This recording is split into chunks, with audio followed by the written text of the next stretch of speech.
Bienvenidos todos al webinar que tenemos programado para hoy. España puede, perspectivas de recuperación, transformación y resiliencia desde las ciencias sociosanitarias y del desarrollo social. Mi nombre es Rainer Gehrig, yo soy el director del Máster en Desarrollo Social. Me acompaña José Palacios Ramírez, que es el coordinador del Máster en Ciencias Sociosanitarias. Y nosotros dos hemos preparado para vosotros, interesados, estudiantes, para esta hora que tenemos en esta tarde, un poco un panorama de debate, de discusión, donde también queremos interesaros para lo que es nuestro fondo de trabajo con estos programas formativos. Pero no queríamos simplemente que sea un espacio de presentar el programa, qué es lo que es el máster y tal, porque esto lo podéis leer tranquilamente en la página web, ahí está todo explicado, sino que realmente pues queremos entrar ahí en diálogo, porque desde ahí nos movemos y creo que toca sobre todo en la situación en la que estamos. El programa para hoy va a ser con la siguiente estructura. Vamos a tener primero una pequeña presentación de nosotros dos. Luego, pues cada uno de nosotros tiene una breve intervención de unos 10 minutos sobre esta temática. Y intentamos luego hacer un diálogo entre los dos, unos 15 minutos, sobre los aspectos que tocamos en nuestras intervenciones. Y luego también pues tenemos ese espacio para el público de 15 minutos donde podéis lanzar preguntas a través de la herramienta que tenéis en esta aplicación de Zoom, que se llama Preguntas y Respuestas, que está al fondo abajo, y donde podéis escribir también durante nuestra intervención, si os parece, y luego pues lo vamos a recoger y vamos a contestar. ¿Vale? Hemos situado esta sesión en este marco porque pensamos también, pues como había un espacio formativo para estudiantes de enfermería, pues que podíamos conectar ahí. Bien, bueno, empezamos con la presentación. Pues como estoy aquí ya hablando, voy a terminarlo. Pequeña presentación de mi compañero, gran amigo también, José Palacios. Es doctor en antropología, con profundas raíces andaluces en la tierra del olivar de Jaén. Bonita tierra, mis suegros también son de ahí o eran de ahí y han fallecido, por eso también es una tierra bastante familiar a mi vida y a los que ha dedicado muchas investigaciones antropológicas. También ha pasado estancias en México, donde abre su línea de investigación sobre adicciones. Ha estado también investigando el fenómeno de los alcohólicos anónimos, su forma de ayudarse mutuamente, su espiritualidad, su relación, sus procesos terapéuticos. Y esta línea de adicción luego también pues, se ha ampliado con el tema de los trastornos de la alimentación, un fenómeno pues, creciente, sobre todo también en nuestras sociedades de la opulencia, ¿no? Podemos decir. Y con estas líneas lo que le hace ser aquí en nuestra universidad realmente un experto y referente en antropología de la salud. Pues yo tengo el gusto de trabajar con él también ahora mismo en un proyecto de investigación social sobre abusos de nuevas tecnologías en gente joven. También quiero destacar sus reflexiones sobre la epistemología antropológica, la experiencia compartida. También que hemos tenido un espacio de reflexión durante casi 3 años en la UCAM sobre investigación social cualitativa, donde queríamos ampliar esa reflexión sobre investigación social, dialogar sobre esta forma de investigar y proyectarla un poquito más en la UCAM. Es, como he dicho, coordinador del máster de investigación en ciencias sociosanitarias y creo que incluso desde su inicio estás ahí, ¿no? en este máster. Sí. Y empujando pues también últimamente que tengamos en la UCAM un grado en humanidades y antropología social. Ojalá. Sí. Bueno. Un poquito mi introducción para que te conozcan mejor. No sé si procede que yo te presente un poco a ti, quizá. Sí. Mi compañero y amigo hace mucho tiempo, Rainer Gehrig, no sé si lo pronuncio, nunca sé si lo pronuncio exactamente bien. Como ya han podido deducir, proviene de Alemania, aunque lleva ya muchísimos años trabajando en la UCAM con nosotros. Además de ser licenciado en teología, si no me equivoco, por una universidad alemana, es también doctor en la línea de antropología social por la UCAM, con un trabajo muy interesante que recomiendo y que va muy enlazado con el máster del que él es director, del máster de Desarrollo Social, sobre el entramado asistencial y profesional de Cáritas diocesana y todo su proceso de transformación, de profesionalización y de modernización. Además de eso, como él ha comentado, pues bueno, es una de las personas que yo conozco con un conocimiento más profundo y más sistemático de los métodos de investigación cualitativa, y eso lo hemos podido compartir durante mucho tiempo, y es una de las cosas que tenemos común en el seminario que durante mucho tiempo hemos llevado hacia adelante a los dos, con ayuda de otros compañeros de la universidad. Y bueno, me consta que también está participando recientemente, además del proyecto en el que investiga en mi equipo sobre la adicción a las nuevas tecnologías, está investigando también sobre la cuestión de la teología y de la formación religiosa y el trabajo social, ¿no?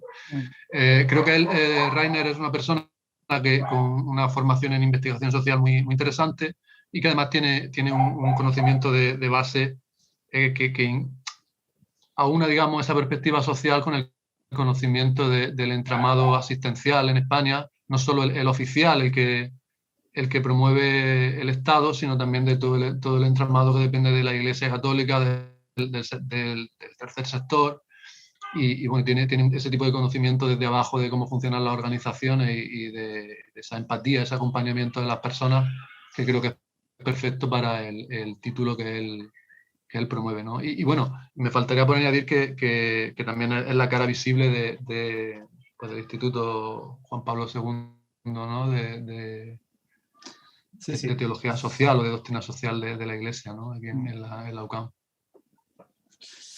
Muy bien, bueno, pues ya nos hemos presentado un poquito entre los dos y pues nada más queremos aprovechar entonces ahora pues que vamos avanzando un poquito, una pequeña intervención sobre esta temática, ¿no? España puede, y yo he preparado unas pequeñas diapositivas que me van a guiar un poquito en mi exposición, y vamos a ver si esto funciona bien.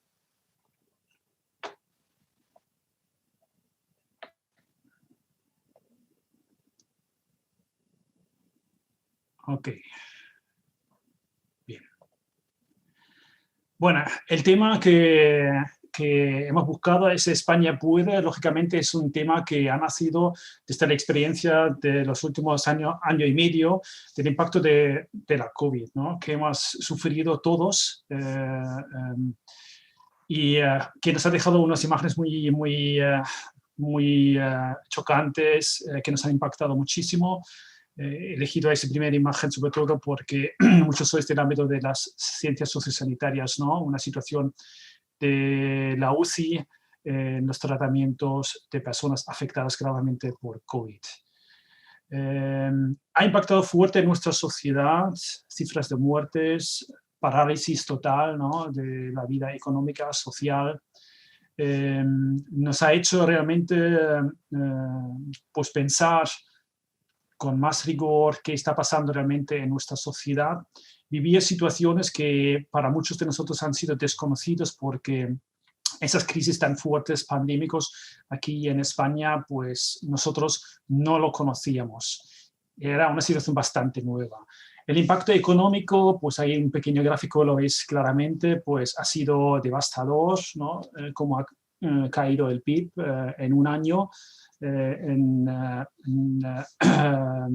que es simplemente un reflejo también de muchos otros factores como pérdida de trabajo, paralización de la economía, etcétera, etcétera. Son no solamente cifras económicas, sino también reflejan una profunda crisis social que está detrás y que hemos visto con muchas otras imágenes como esta, las largas colas ante centros que ofrecen lo mínimo necesario para la vida, que es la alimentación, ropa, imágenes pues fuertes que nos han hecho ver que realmente vivimos una situación muy profunda de crisis y el Estado pues no estaba preparado, la sociedad en general no estábamos preparados para este impacto. Los bares cerrados, la vida social paralizada, todas esas imágenes pues lo conocemos. El turismo un eje de nuestra España, pues lo mismo, ¿no?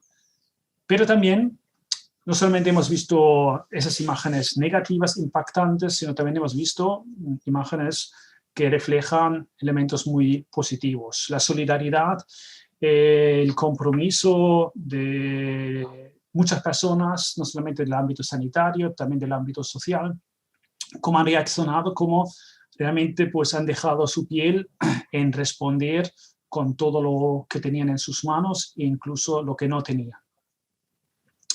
A nivel social, las ONGs también, la sociedad con muchas iniciativas solidarias a nivel micro, en los barrios, en las zonas donde más necesidad hay, pues también hemos visto eso, ¿no? Un despertar de reaccionar con un compromiso más fuerte con las personas en diferentes entidades y desde diferentes ángulos y donde mucha gente se ha involucrado a esto. La respuesta del Estado, la respuesta de Europa, pues lógicamente también se ha visto marcando retos a diferentes niveles. El último es este programa del gobierno, ¿no? España Puede, que hemos utilizado un poquito como colofón para nuestra conversación, plan de recuperación, transformación y resiliencia. Claro, después de un primer impacto donde se trataba de resistir, luego un programa de reactivar, estamos ahora en una tercera fase donde se trata de una recuperación, resiliencia y transformación. La gran pregunta es recuperar solamente hacia el estado que teníamos.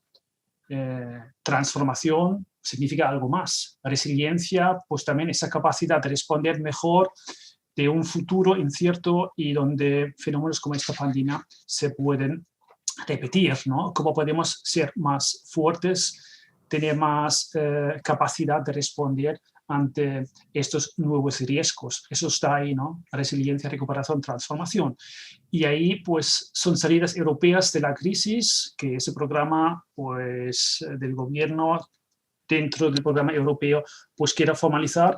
Y es realmente un nuevo plan Marshall, pues, se puede decir, sobre todo por el impacto de las cifras que se van a manejar, ¿no? 700.000 millones de euros para este nuevo plan de la transformación, recuperación y resiliencia en Europa.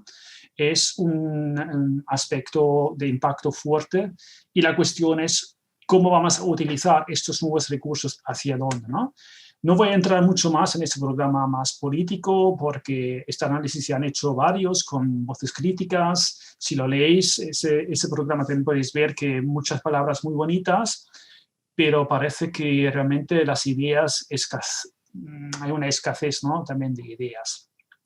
Desde nuestro ámbito, pues lógicamente buscamos también responder, ¿no? Next Generation EU, ese es ese programa genérico que tenemos aquí, y nos preguntamos, bueno, recuperación, sí. Transformación, por supuesto, ¿no? Porque la crisis también nos ha enseñado la debilidad de nuestro sistema. Pero también somos conscientes que una recuperación económica no basta.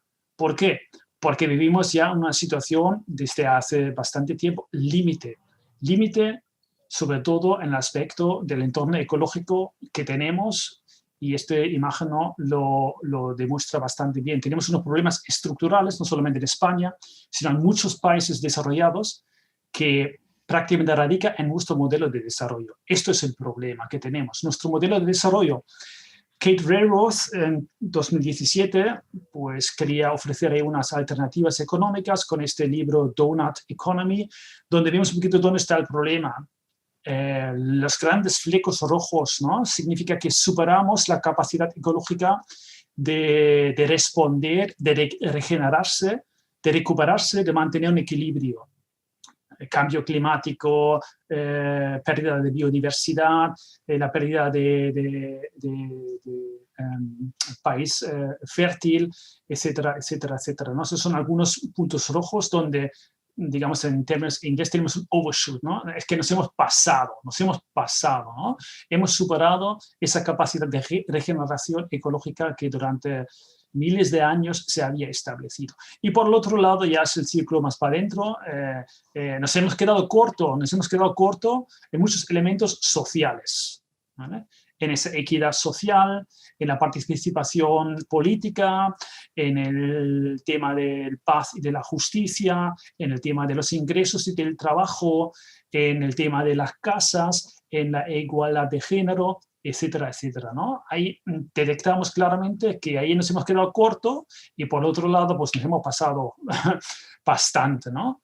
Entonces, claro que este círculo verde, que es ese sistema ecológico, esto no lo podemos extender, ¿no? Nos tenemos que mover dentro de esto, pero no de alguna manera que esa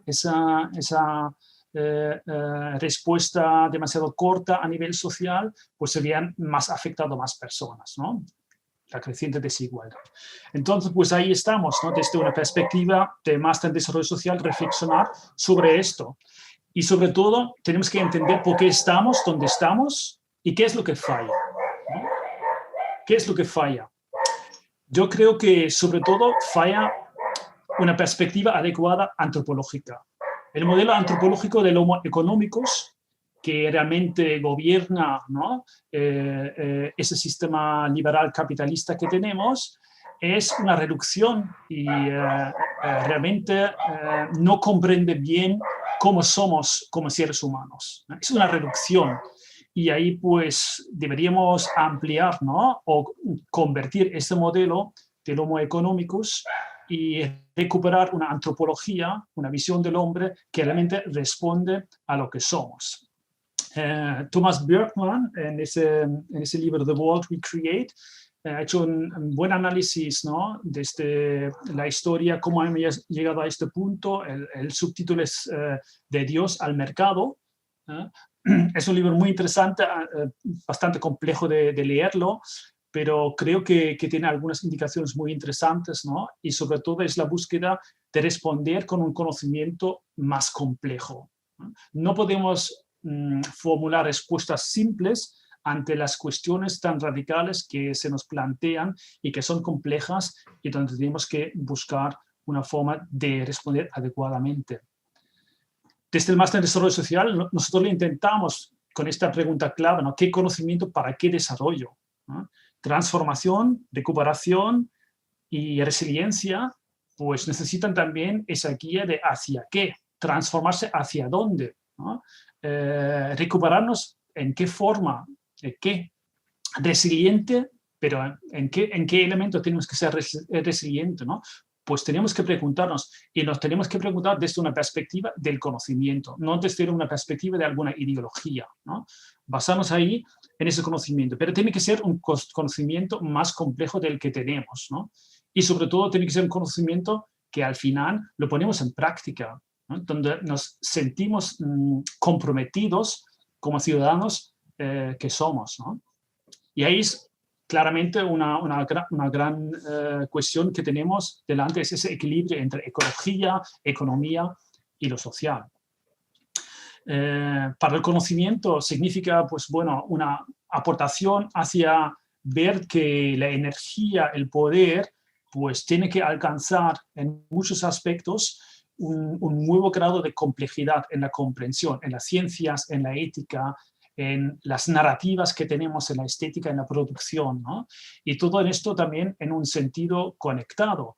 Y desde las universidades, pues tenemos que ser centros y espacios donde respondemos a esta complejidad. ¿Cómo? Pues sobre todo también con programas cada vez más interdisciplinares, ¿no? Como lo tenemos también en nuestros másteres. Tiene que ser una respuesta interdisciplinar porque una única disciplina no es capaz de responder a esta nueva complejidad, no es capaz de conectar los diferentes campos que están en cuestión cuando estamos hablando de esta crisis tan profunda. Y para mí, desde mi perspectiva y desde mi bagaje, evidentemente, pues cada vez más estoy formulando también una narrativa hacia un elemento que suena quizás un poco incómodo, pero es el tema de la espiritualidad. La sensibilidad espiritual, y lo llamo público, para que no se vaya a confundir con algún rollo New Age, ¿no? Que cada uno pues busca su ashram y busca ahí un poquito su iluminación y su caminito, o que se va al monte con sus cabras, ¿no? Yo creo que necesitamos ahí recuperar esa dimensión espiritual a un nivel más público, ¿no? Que antes lo tenían las religiones, que hoy por hoy no dan una respuesta para muchos ciudadanos, pues entonces hay que recuperar este espacio espiritual público de otra manera, ¿no? Y he visto pues dos interesantes, bueno, es un interesante libro que es de Jonathan Rosen, la primera edición de 2014, Revitalizing Spirituality to Address 21st Century Challenges, y en 2017 lo han reeditado, han cambiado un par de cosas, acentuando ya un poquito más esa sensibilidad espiritual, ¿no? Y ahí hay unas rutas espirituales para esta transformación que necesitamos a nivel personal, social y político, que me parecen muy interesantes. Y solamente pues lo quiero pronunciar un poquito para inaugurar así un poquito el espacio del debate, del diálogo, ¿no? Esas rutas del poder político al poder personal, pero también al revés, ¿no? Lo que hemos visto con el 15M, ¿no? Cuando las personas no se sentían respondidos por el poder político, intentaban desde su poder personal crear una alternativa política, una voz política, influir en las decisiones políticas y desde ese poder personal, pues por lo menos hemos tenido ahora una reconfiguración del ámbito político con nuevos partidos, y por lo menos tenemos una mayor pluralidad, ¿no? En este contexto. Si ha sido muy útil o no, pues bueno, el tiempo lo va a decir, ¿no? También, pues otros elementos, esa otra ruta sería la virtud, ¿no? La utilidad de la virtud, ¿no? De la utilidad a la virtud y viceversa. Porque muchas veces, pues nuestros discursos, sobre todo en el ámbito político, se reducen al qué es lo útil, ¿no? Qué es lo que necesitamos ya, ¿no? Pero no incluimos unos valores, ¿no? Que reflejan las virtudes. Y ahí pues también tenemos un reflejo mucho más a través de siglos de años, ¿no? Donde se ha reflexionado sobre estos elementos, ¿no? Esos hábitos que tenemos que poner en práctica, ¿no? Como seres humanos, ¿no? De objetivos económicos a las amenazas existenciales y viceversa, ¿no? Tenemos que poner a las personas en el centro, eso se dice muchas veces, pero cómo luego esto compaginamos con los objetivos económicos, donde realmente vemos que las personas al final son solamente objetos, ¿no? Dentro de otros parámetros económicos, ¿no? De la superficie a la profundidad y al revés, ¿no? De la vida a la muerte y de regreso. Yo creo que esa lectura de la vida a la muerte, sobre todo con el impacto de COVID, ¿no? Nos ha hecho pensar mucho sobre qué es nuestra vida, ¿no? De cara a este impacto y qué es la muerte, ¿no? De cara a la vida. Pues yo creo que ahí tenemos algunas rutas muy interesantes, de la libertad política a la libertad psicológica y viceversa, de la felicidad al significado, ¿no? Porque lo que nos importa es lo que decimos, lo que significa algo para nosotros, ¿no? Y la motivación es también, porque sin motivación no vamos a cambiar nada. Pero la motivación no puede ser simplemente extrínseca, de fuera, ¿no? Sino tiene que nacer también desde dentro. Y lógicamente también tenemos que involucrar las instituciones, ¿no? Y las creencias, ¿no? ¿Cuáles son nuestras creencias hoy, ¿no? Que nos sostienen, que nos guían, que nos mantengan en este contexto? Esas son rutas que me parecen muy interesantes para dialogar, porque además conectan con tradiciones muy antiguas, superan también los límites de un enfoque solamente occidental o oriental, porque son temáticas que son como transculturales y que nos abren también una capacidad de dialogar por encima, ¿no? de nuestro mundo y de las fronteras que hemos establecido. Bien, pues es un poquito mi intervención, algunas ideas que yo os quería ofrecer para este diálogo sobre Podemos en España, cómo podemos, qué significa aquí recuperación, transformación y resiliencia desde nuestras ciencias sociosanitarias y desde el desarrollo social.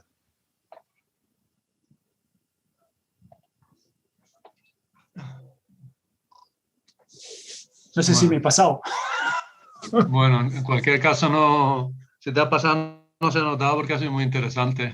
Pero no creo que nadie estuviera pensando en el tiempo. Por mi parte, yo tendría que empezar diciendo que felicitando a Rainer sinceramente, porque me ha encantado todo lo que ha propuesto.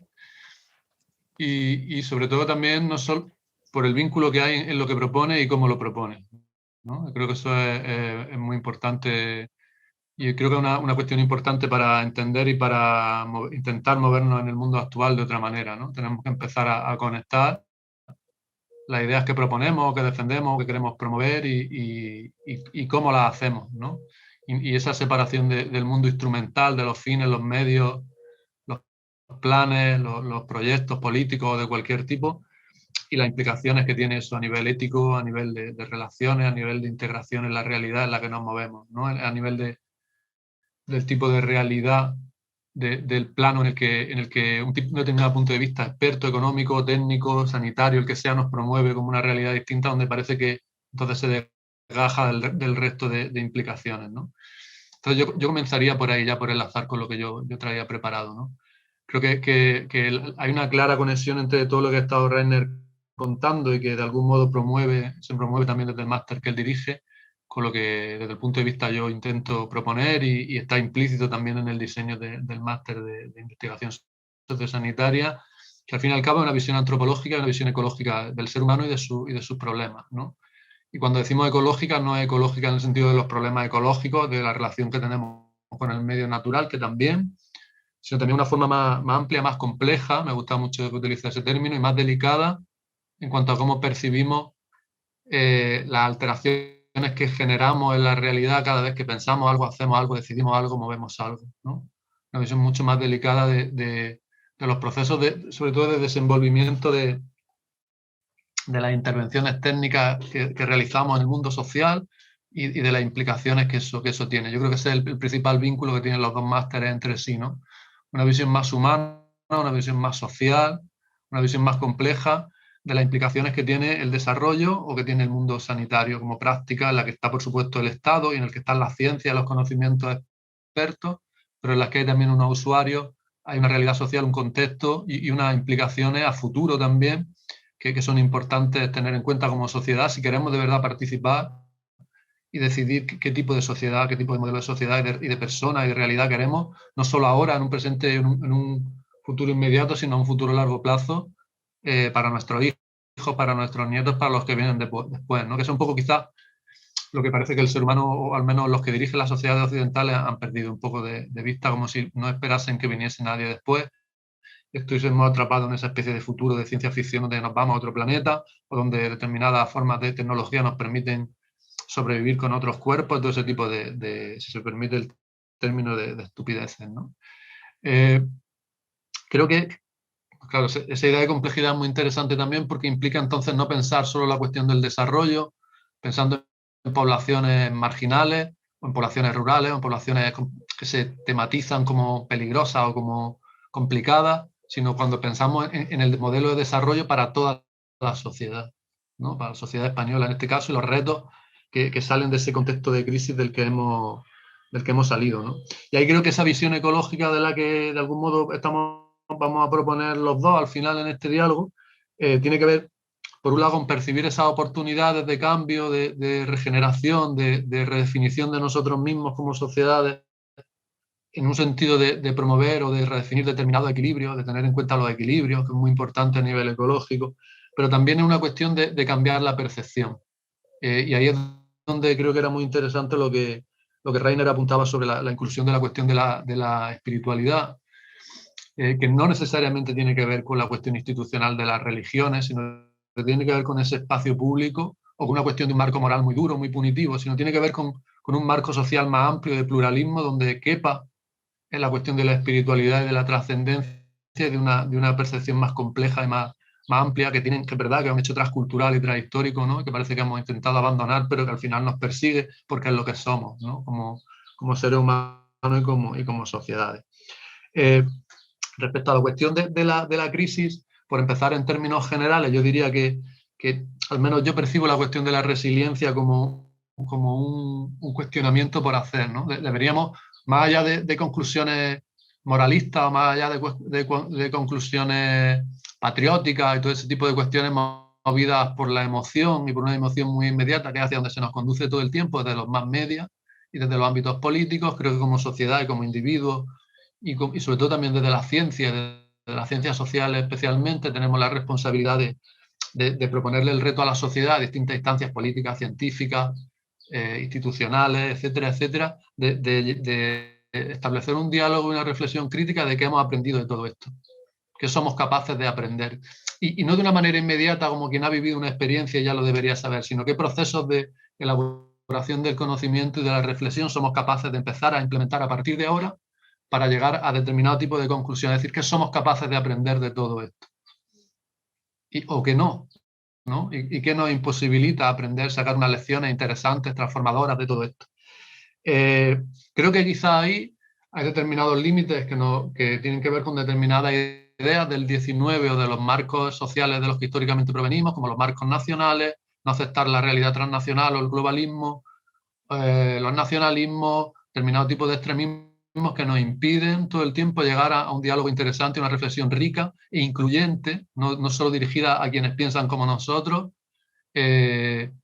sobre qué podemos aprender de toda esta crisis, qué cosas han sido positivas, qué cosas se pueden mejorar, qué cosas son inaceptables, qué tipo de país pensábamos que éramos, de sociedad, y qué tipo de sociedad somos realmente, ¿no?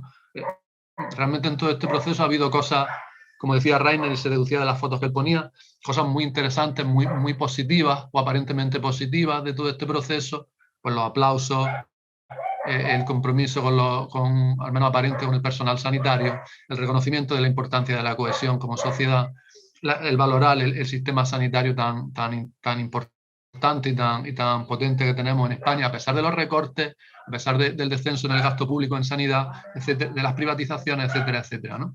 Y luego cosas muy negativas, ¿no? Ha sido para mí, por ejemplo, como antropólogo, muy doloroso ver cómo se construía una oposición entre economía y salud en la gestión de la crisis y cómo eso se aceptaba en términos del debate público. Ha sido muy doloroso como de manera previa al verano anterior se hablaba de que era muy importante establecer las prioridades de turísticas y de veraneo de determinados países, en lugares como España, una visión que era totalmente colonial y que hablaba a las claras de la tensión de ese modelo productivo en el que España anda desde hace décadas, desde hace muchas décadas, de algún modo atrapada y parece que no son capaces, o quienes se encargan de esas cuestiones, de sacarnos de ahí, de proponernos algo diferente, una oportunidad diferente para la gente joven, ¿no? y para el país, ¿no? Y ahí es donde está la cuestión de la formación y de la importancia de la formación y de la importancia de otro tipo de másteres que promueven otros tipos de puntos de vista, de formas de intervenir en los ámbitos profesionales en los que nos movemos, para cambiar cosas, aunque sea a veces cosas a una escala pequeña, pero esos cambios pequeños al final generan masa crítica, ¿no? Y entonces no vale solo con ir a protestar a las plazas, ¿no? Eso está bien como catarsis colectiva, pero hay una realidad cotidiana en nuestro trabajo, en nuestra familia, en nuestro ámbito municipal de acción, que es donde en la práctica empiezan las transformaciones, ¿no? Y ese tipo de transformaciones es la más indetectable y la que el poder político teme con en mayor medida, ¿no? Que la gente cambie de punto de vista y empiece a hacer las cosas de otra manera. Entonces, yo de eso que proponía Rainer sobre la cuestión de nuestro modelo productivo de nuestra sociedad, diría que básicamente se extraerían como tres grandes retos, ¿no? Un reto que tiene que ver con el modelo productivo, toda la cuestión del turismo, de la agricultura extensiva para exportar y de la construcción, que eso realmente como modelo productivo es un zombie, que ya puede seguir caminando pero está muerto. Cuanto más tiempo tardemos en redefinir las prioridades de la sociedad española en esos términos, más atrasados nos quedaremos en esta gran transformación que viene. Y es triste ver cómo actualmente apenas se está hablando de esto, en ese tipo de gran afirmación que se está haciendo con planes, con dinero europeo, etcétera, pero enfocamos la digitalización, enfocamos el afianzamiento y el enriquecimiento, la complejización de nuestros servicios sociales y determinados retos, o no vamos a salir de ahí. La cuestión del otro reto, el segundo, sería nuestro modelo de sociedad, cómo gestionamos las desigualdades y su percepción, ¿no? No podemos partir todo el tiempo de una naturalización de las desigualdades y pensar que son como la gravedad y no se pueden cambiar, ¿no? Una sociedad más rica realmente, una sociedad más desarrollada, es una sociedad menos desigual. Eso tiene que ver con la cuestión del desarrollo social, tiene que ver también, hablando ya de la cuestión de la salud, con el tipo de modelo de sanidad un tipo de modelo médico del que nos provee la sociedad, ¿no? Que todos podamos acceder, no solo en igualdad, como diríamos del siglo XX, sino en base a quiénes somos y a lo que necesitamos, que es una cuestión del siglo XXI, ¿no? Y luego la cuestión del modelo ecológico, que es global en realidad, ¿no? Tiene manifestaciones concretas, locales, como puede ser aquí el Mar Menor, o como puede ser lo que supone bañarse en el mar Mediterráneo en verano y percibir esa temperatura, que no es normal, pero en realidad es algo que es global, ¿no? Y que tiene que ver con que todos los países decidimos gestionar esto de otra manera. Esa cuestión que hablaba antes de la globalidad, etcétera, igual que las vacunas en los países pobres, ¿no? O vacunamos a los países pobres, no saldremos de esta crisis, por mucho que pensemos que podemos poner mucha alambrada y mucha policía y muchas cosas de ese estilo, ¿no? Y luego ya hablando de cuestiones relacionadas con la salud y con la crisis del COVID y por establecer como un puente que nos lleve a la cuestión del máster de investigación en ciencias sociosanitarias, pues decir que realmente respecto a la cuestión del conocimiento en ciencia de la salud, yo por defecto de lo que parto de un punto de vista que tiene que ver con la antropología y con las ciencias sociales, ¿no? Y con las humanidades, ¿no? Y decir que ahí de lo que se trata no es en ningún momento de menoscabar o de quitar importancia al punto de vista biológico, a la investigación biomédica, a los grandísimos avances que se van haciendo en genética, que han permitido, por ejemplo, este tipo de nuevas de vacunas de las que disponemos ahora, sino que se trata de pensar que ese es el armazón básico de lo que es el mundo sanitario, pero necesitamos enriquecer eso, complejizarlo. Y esa complejización viene de la inclusión de herramientas y de competencias y de cuestiones que tienen que ver con las ciencias sociales, con el reconocimiento de las dimensiones sociales y culturales que hay siempre en los procesos de salud y de enfermedad y de búsqueda de atención y de distribución de la atención sanitaria entre las personas en todas las sociedades siempre, ¿no? Y también de una cuestión que apuesta por la humanización, por una escala humana y por ese respeto de las cuestiones que tienen que ver con la espiritualidad y con esa dimensión moral que tiene siempre el ser humano, que hace que seamos no solo un cuerpo, ¿no? Sino siempre mucho más que un cuerpo por suerte, ¿no? Entonces, ahí yo traía aquí apuntadas unas cuantas cuestiones que creo que se han puesto encima de la mesa de manera clara con la crisis del COVID y que creo también que de algún modo están implícitas en la propuesta de lo que es el máster de investigación sociosanitaria, creo también que a su manera en el de desarrollo social, y paso a comentarla brevemente, ¿no? En primer lugar, yo creo que con esta cuestión con esta crisis del COVID hemos visto claramente que no vale analizar la cuestión del modelo sanitario y asistencial que tenemos, no vale valorarla desde el corazón y desde la identificación y es nuestro, sino vale valorarlo de una manera objetiva, lo más objetiva posible y lo más crítica. Y eso no significa una falta de compromiso ni de identificación, sino al contrario, ¿no? Significa una conciencia crítica de querer mejorar las cosas. No vale solo decir tenemos el mejor modelo sanitario del mundo, cosa que es imposible teniendo en cuenta el tipo de país que es España. Sí vale saber que tenemos un modelo bueno, que se ha empeorado, que sigue teniendo determinadas fortalezas, pero también determinados retos que enfrentar, ¿no? Y ahí estaría la cuestión de ese modelo asistencial en España necesita reforzar estas cuestiones de la inclusión de otros tipos de profesionales, psicólogos, y ahí está la cuestión de la salud mental, que ha ido aflorando según hemos ido abriendo las puertas de nuestras casas después del confinamiento. La cuestión de psicólogos, de trabajadores sociales, de personas con una perspectiva de desarrollo comunitario, de la cuestión de la enfermería en los colegios, la contratación de epidemiólogos, antropólogos, médicos de salud pública, sociólogos, que puedan trabajar no solo desde lo académico sobre el mundo asistencial en salud, sino también dentro de ese propio sistema asistencial, diseñando, armonizando, aterrizando la gestión y la planificación de los sistemas sanitarios sobre el terreno, ¿no? Es verdad que una visión centralizada, masiva, etcétera, como puede ser la que se está desplegando con las vacunas, siempre es interesante y eso ya está inventado por el Estado desde el siglo XIX y casi por los estados bismarckianos antes, ¿no? Pero los retos que enfrentamos hoy en día realmente son más complejos, porque tienen más que ver con cuestiones infinitesimales, con diferencias infinitesimales entre personas, entre colectivos, entre franjas de población que viven en barrios que están muy cerca, pero tienen necesidades y realidades muy diferentes, ¿no? Y ahí es donde hay una necesidad de armonización y hay un papel muy importante a jugar por parte de otro tipo de profesionales que tienen que ir entrando a los sistemas sanitarios. Y esos sistemas sanitarios tienen que ampliarse, abrirse, pluralizarse. Los centros de salud, especialmente los hospitales, tienen que volverse espacios más abiertos, igual que las escuelas, más integrados en la comunidad. También espacios institucionales más participativos. Las estructuras estatales asistenciales en España son muy interesantes, son buenas en general, en parte por el voluntarismo y el trabajo excelente de sus profesionales, pero son poco participativas. Las personas se identifican poco y se las deja participar poco. Y hemos visto durante la crisis cómo había determinados movimientos interesantes de ciudadanos, de personas jóvenes, de colectivos como los jóvenes que han sido de algún modo estigmatizados, que han estado ayudando a sus vecinos, han estado haciendo cosas, ¿no? Ese tipo de acción social que normalmente se ve de manera, por determinadas ideologías, como de manera despectiva, como caridad, es muy importante, es interesante promoverla, canalizarla, asociarla con las instituciones públicas. Y eso nos llevaría a otro tipo de modelo asistencial diferente. Ese es quizás el reto respecto al mundo de la salud en España. Por supuesto, también invertir más, ¿no? Y por supuesto también contratar profesionales, que esos profesionales tengan unas buenas condiciones.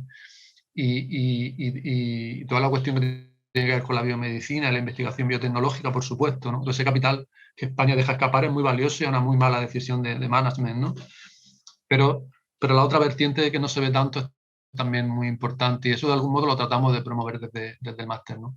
Tratando de formar personas que, estando como profesionales en el sistema sanitario, sean capaces también de investigar a distintas escalas, bien dentro del centro de salud, bien dentro del servicio en el que ellos trabajan, o bien dando el salto a lo académico, o bien manteniendo un pie en cada espacio, que es también una idea muy, muy interesante, ¿no? De cruzar puntos de vista. En segundo lugar, creo que durante la crisis y en los debates todavía hoy en día públicos en torno a las vacunas, en torno a la delimitación experta de qué se entendía por un diagnóstico de COVID o no, hemos visto que hay un debate muy serio por hacer en nuestras sociedades y con necesidad de que sea también plural y complejo sobre la cuestión de la evidencia científica. Y eso no tiene que ver solo con una necesidad de que haya mejores consensos, más acuerdos, más claridad por parte de los científicos entre sí, ¿no? Esa idea que hablaba Rainer antes de la transdisciplinariedad, ¿no? De que al final haya más diálogo entre las diferentes ramas de conocimiento, entre los diferentes conocimientos de expertos, para que haya más consenso y más claridad a la hora de explicar las cosas. Sino que tiene que ver también con un reto para la ciencia que tiene que ver con la divulgación, con llegar a las personas, con explicar lo que hacemos. Y con una apariencia de virtud, que me ha gustado mucho que Rainer utilice ese término, que está ahí en nuestra sociedad desde la filosofía griega clásica, ¿no? desde Sócrates al menos. La ciencia no necesita solo ser virtuosa, necesita también parecerlo, ¿no? Cada vez que entramos en determinado tipo de conflicto de intereses con el mundo de la empresa, con la farmacéutica, o con ese tipo de entramado, que por supuesto es muy importante que esté ahí, pero a veces no se comporta todo lo bien que debería y no se le regula. Cada vez que entramos en ese conflicto de intereses y digamos que la autoridad moral de la ciencia como institución social que va mucho más allá de una universidad, de un currículum, de una carrera profesional de un individuo, cada vez que ponemos eso en juego y lo deterioramos, el daño es enorme y es mucho más difícil en términos ecológicos reconstruir todo ese daño. Eso es mucho más difícil que es lo fácil que es tirarlo por tierra. Cuando hemos asistido a dudas por parte de la sociedad, negacionismo sobre la pandemia o sobre la mascarilla o sobre las vacunas, por un lado hemos estado viendo procesos de irracionalidad social que tienen que ver con la cultura de los procesos sociales, pero por otro lado hemos estado viendo también los efectos de mucho tiempo en el que se está mercantilizando la salud y poniendo en juego la honra, digamos, de la institución científica. Y por supuesto hemos roto una relación de confianza que había con la población, ¿no? Aunque por supuesto hay procesos sociales más complejos que tienen que ver con esa necesidad de una horizontalidad mayor entre los expertos y una sociedad que ya está mucho más formada, tiene mucho más conocimiento, ¿no? Que la que tenían nuestros padres. Y luego hace falta también una complejización de la investigación sanitaria, ¿no? Por supuesto España es un país que tiene gente muy interesante en el mundo de la biotecnología, ¿no? Durante este tiempo hemos echado en falta que se apueste con más fuerza, quizá, por ejemplo, con las vacunas que se estaban fabricando aquí, y no solo en la compra a larguísimo plazo de muchísimas dosis de Pfizer o de Moderna o de lo que sea, ¿no? Pero había una vacuna muy interesante aquí en fabricación en el CSIC, a la que se podía acelerar dándole dinero, ¿no? Pero es verdad que ese sector existe en España, pero podría ser mayor y podría ser más potente, ¿no? Y es necesario que en las universidades se promueva la investigación entre el personal sanitario, ¿no? Que el personal sanitario, un chaval cuando termina enfermería, o fisioterapia o lo que sea, no se imagine a sí mismo como un técnico que va a tener un trabajo en el que va a tener que obedecer una serie de órdenes, cumplir unos horarios, etcétera, e irse a su casa. Sino pensar que también puede investigar, que también puede promover una visión más compleja, que puede cambiar cosas y transformar cosas en su propio servicio y en la atención que ofrece. Y eso parte de la investigación. Y ese proceso, si se inicia, hará que también la universidad se vaya abriendo, haciendo más porosa y vinculando de otra manera con la sociedad, con las instituciones sanitarias y con todos esos procesos, y se generarán sinergias de cambio y de transformación que acelerarán las cosas, ¿no? Y luego creo que, ya por último, que creo que es muy importante la inclusión de esa perspectiva social y cultural cuando hablamos de los sanitarios, ¿no? Durante la pandemia hemos escuchado hablar sobre la crisis a epidemiólogos, a médicos de salud pública, a todo este tipo de personal, y siempre, o casi siempre, yo he escuchado que han sido tratados con cierto desdén, ¿no? No así cuando era un virólogo, un genetista, se habla de ellos como médicos de segunda, como sociólogos que han hecho un máster en no sé qué.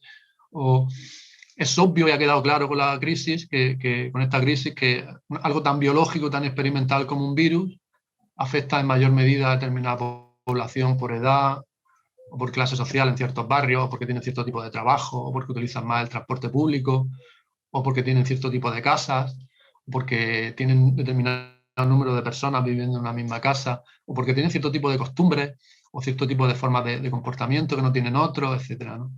Y cuando nos hemos enfrentado a esa realidad, normalmente lo que hemos hecho es estigmatizar, señalar, culpabilizar a determinados colectivos frente a otros, ¿no? A los jóvenes o no sé, ¿no? A los inmigrantes o a cierta población, ¿no? Y la solución a los problemas complejos que enfrentamos como sociedad, sea esta crisis o los retos que van a venir después, no pasa por ahí. La solución pasa por incluir, por dialogar, ¿no? Y pasa por una comprensión primero de por qué esas personas actúan así y sobre qué marcos comunes partimos, ¿no? Cuando se ha hablado de los jóvenes como un personal problemático durante el confinamiento, hablamos de ellos como siempre cuando hablamos del botellón o de otro tipo de realidad, hablamos de ellos como si fueran extraterrestres, ¿no? Y no fueran nuestros hijos, nuestros vecinos, nuestros alumnos, y como si no fueran en el fondo un reflejo de nosotros, de los supuestamente adultos, ¿no? Entonces creo que de una mayor comprensión social y cultural de los problemas, también de los problemas de salud, podrían salir ideas que mejorarían en mucho todo el diseño asistencial que tenemos. Creo que ya hay cosas que se están haciendo, más en unos lugares que en otros. Creo que muchas de esas cosas, fundaciones, formas de intervención, de educación, no se conocen todo lo que deberían. Creo que hay una cuestión ahí de visibilización, pero creo que hay una cuestión también de aprendizaje, de ver qué se está haciendo en otros lugares, qué cosas podríamos implementar de manera adaptada aquí, ¿no? Y esa es un poco quizá la mentalidad con la que abordamos la formación en investigación en el máster de investigación sociosanitaria, y creo que también por lo que conozco y por lo que colaboro con él en el máster de desarrollo social. Pues, fenomenal, muchas gracias, José, también. Pues yo creo que sí que hay un camino todavía no emprendido bien, que es el análisis de esa crisis y de este impacto, ¿no? que es lo que hay por descubrir a nivel en el sistema educativo, ¿no? ¿Qué ha pasado con todos esos alumnos durante este confinamiento? ¿Qué ha pasado con todos estos pacientes crónicos que no han sido atendidos por todo es COVID, y un montón de otras cosas, servicios sociales, etcétera, etcétera, etcétera, la administración, ¿no? O sea que estamos todavía delante de que hay que hacer realmente un buen análisis de qué es lo que ha pasado y qué es lo que podemos aprender de esto para tener una mejor respuesta y realmente un paso también de transformación hacia una sociedad mejor que necesitamos, ¿no? En ese contexto, ¿vale? Entonces me parece muy interesante. Yo creo que además es una opinión también compartida de otros países, ¿no? Esta mañana leída de Alemania, pues que también pues, se están quejando de que buscan llegar a una nueva normalidad y todavía no sabemos realmente el lastre, ¿no?, que hemos tenido durante tantos meses con los niños simplemente estando en casa y con un sistema de educación pues muy precario y sobre todo en familias que no tienen los medios suficientes, ¿no?, para responder, tanto materiales como también sociales, ¿no?, de no tener unos padres que pueden ser un respaldo, ¿no?, en los procesos educativos y de aprendizaje y muchos que han tenido que ser suplentes, ¿no?, de esos fallos educativos que están ahí, ¿no? Yo creo, Rainer, que por el azar también con la cuestión ecológica, ¿no?, volver un poco ahí a ese punto de vista de la complejidad y de las relaciones, ¿no? Sí. En realidad, visto cuando empiezas a mirar de manera como sistémica la realidad que sea, y empiezas a percibirla en un sentido más ecológico, de sistemas que incluyen sistemas de muchas escalas, etc. Sí.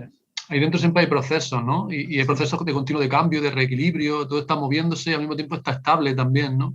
Las sociedades modernas, en cierto modo, somos sociedades que siempre estamos o bien cambiando o bien imaginándonos un cambio, ¿no? La modernidad va de eso, no es tanto un ser, sino un horizonte, ¿no?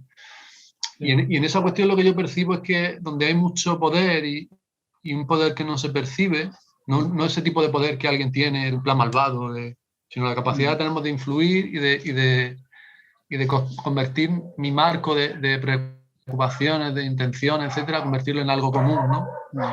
Hay una cuestión muy importante en los ritmos, ¿no? Es decir, y en esa sensación que tenemos todo el tiempo de estar apresurados, ¿no? De querer hacer las cosas más rápido, de vivir más rápido, de consumir recursos más rápido. En este caso, de querer salir más rápido de una crisis de lo que seguramente con menor reflexión, ¿no? Porque si queremos llevar a cabo como esa idea que es tan neoliberal, ¿no? De vamos a aprovechar la crisis como una oportunidad, todo ese tipo de historias, ¿no? Que vinculan como economía con rollo un rollo de manager psicológico, ¿no? Pero sin expertise, ¿no? Autoayuda, todo este tipo de rollo. Creo que en realidad, ni a nivel personal de las personas que han vivido un trauma con esto, ni a nivel del entramado experto, asistencial, etcétera, que ha estado luchando, está luchando todavía con este problema, ni a nivel de la propia sociedad, digamos, más general, realmente no ha dado tiempo a que haya un procesamiento ni una reflexión sosegada de hacia dónde queremos ir, de cómo queremos hacerlo, a qué ritmo queremos hacerlo, ¿no? Y en esa prisa, normalmente lo que esconde detrás siempre va a ser malas soluciones y más problemas. Sí.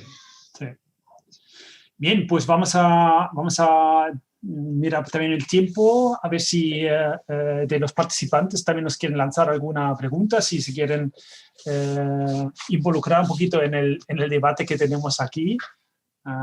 Como sabéis, tenéis ahí los cuadros de preguntas y respuestas. Para todo tipo, si quedan algunas dudas en relación con nuestros programas, si queréis también expresar alguna opinión acerca del tema que hemos escogido, ¿no? para este encuentro y del que nos vemos todos afectados, ¿no? Entonces, pues, simplemente pues, querer daros también esa oportunidad, ¿no? que tengáis aquí también para conversar con nosotros. Claro. Si nos dejan, nosotros estaríamos aquí charlando mucho rato, pero la cuestión sería también recibir algún feedback, ¿no? Y incluso alguna duda que tenga que ver con efectivamente, con la cuestión de los másteres o alguna cuestión práctica. Sí.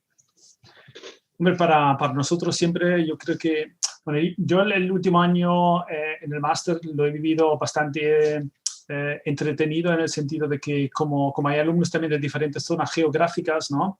Era muy interesante observar, ¿no? qué pasa ahora en Mozambique, ¿no? Tenía una alumna en Mozambique viviendo ahí en Maputo y cómo enfrentan ellas esa situación. Alumnas en Uruguay, en Montevideo, ¿no? Que ahora todavía están bastante confinados, con dificultades de poder salir, o en Perú también, en Colombia, ¿no?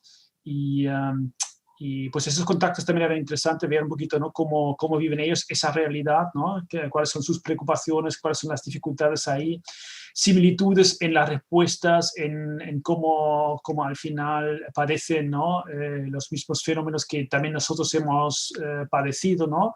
Con lo cual vemos también en la gestión de la crisis ciertos parámetros globales, ¿no? y dificultades, ¿no? Pues lógicamente también en unos contextos con mucho menos recursos, ¿no? Si hablamos de Mozambique, ¿no? O países también como Colombia o Perú, ¿no? Sí. Y con problemas sociales que estaban ahí ya muy acuciantes antes de esto, ¿no? Y con realidades muy duras, ¿no? Que de algún modo hacen que todo esto se viva seguramente muy diferente a como lo hemos vivido aquí, ¿no? Sí.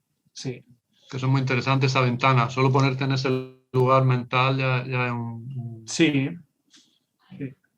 Y luego al final también descubres que todos esos fenómenos se personalizan también, o sea, que se vive desde una perspectiva siempre al final, ¿no? Personal, ¿no? Y entonces, pues se articula en parámetros muy heterogéneo, muy diferenciado, muy complejo también, ¿no? Pero eso yo creo que es lo interesante también, ver esto, ¿no? Y no solamente ver ahí las cifras, ¿no? Que están esto, ya estamos aquí, solamente manejamos, ¿no? Las cifras, no, estamos ahora en este nivel, ¿no? Y esto ya eso ya está bien, ¿no? Eso está bien, ¿para quién, no? Claro, exactamente, ¿no? ¿Para quién y para qué, no? Sí, exactamente, ¿no? Sí, yo creo que ahí hay como un reto en común, yo creo, para los titulados que ambos másteres producen, que es que obviamente luego ellos no se encuentran ni en el entramado asistencial ligado con la ayuda social, con el desarrollo, ni tampoco en el sanitario, se encuentran como el marco más facilitador para poner en juego los conocimientos que reciben, ¿no? Entonces siempre hay como dos opciones, ¿no? Pues me guardo estos conocimientos, tengo un título y aunque yo piense así, tenga ese punto de vista, lo dejo ahí y yo sigo haciendo mi trabajo y punto. Y luego está la idea de tratar de poner eso en juego, ¿no? Y que eso sirva para cambiar algo, ¿no? Para conquistar ese cambio. Porque realmente ese cambio de modelo que les permita utilizar esos conocimientos no se va a dar solo, ¿no? Ni tampoco va a venir nadie de arriba a decir... Y por mucho que queramos aquí imaginarnos, hablamos a veces de países nórdicos, de Alemania o de Australia, tampoco haya pasado solo porque de repente alguien se ha levantado un día y ha dicho, no, vamos a hacer un modelo más plural y más rico y más... Sino que necesita de que se vayan dando pequeños pasitos que vayan hacia ahí, ¿no? Yo creo que ese es el gran... el gran reto, ¿no? Sí, de eso se trata, ¿no? También de estimular, ¿no? esta aplicación, ¿no? del conocimiento, estimular que busquen para sus reflexiones también un contexto suyo, ¿no? Donde están, con el que están conectados. Y esto puede ser múltiple. Lógicamente también el espacio de las prácticas facilita, ¿no? esa conexión también con una realidad que está ahí, ¿no? Si tú ya no estás dentro, pues a las prácticas, pues necesariamente también tienes ahí, ¿no? una realidad delante de tus narices que te estimula también, ¿no? Y yo sí observo que los estudiantes sí lo están aprovechando, tener esta conexión con este espacio práctico para luego desarrollar, ¿no? también sus pequeñas investigaciones. Y los que están ahí ya, porque ya están trabajando, lógicamente están en todas sus asignaturas ya con este bagaje, ¿no? Y que entran ahí más fácilmente en un diálogo de lo que reciben ahora como nuevos contenidos en contraste con su experiencia acumulada o la práctica que conocen. Sí, totalmente de acuerdo. Bueno, pues parece que en principio yo creo que no he visto... un diálogo muy interesante, ¿no, Rainer? Sí, nosotros pues hemos abierto siempre me gusta mucho hablar contigo, la verdad. Hemos abierto ya otro escaparate para para ampliar un poquito esas cuestiones en nuestros entornos. Lo que pasa es que lo tenemos también muy limitado, así que realmente también en la universidad necesitaríamos mucho más, ¿no?, este espacio entre los profesores para hablar sobre esto, ¿vale? Sí, es cierto. O sea, volvemos a esa prisa, esa inercia del sacar las cosas urgentes, a veces impide, Sí. y ahí es donde está el salto de calidad. La calidad es cualitativa, ¿no? Sí. No es cuantitativa. Exactamente. Bueno, pero ya sabes que siempre hay que luchar para tener esos espacios.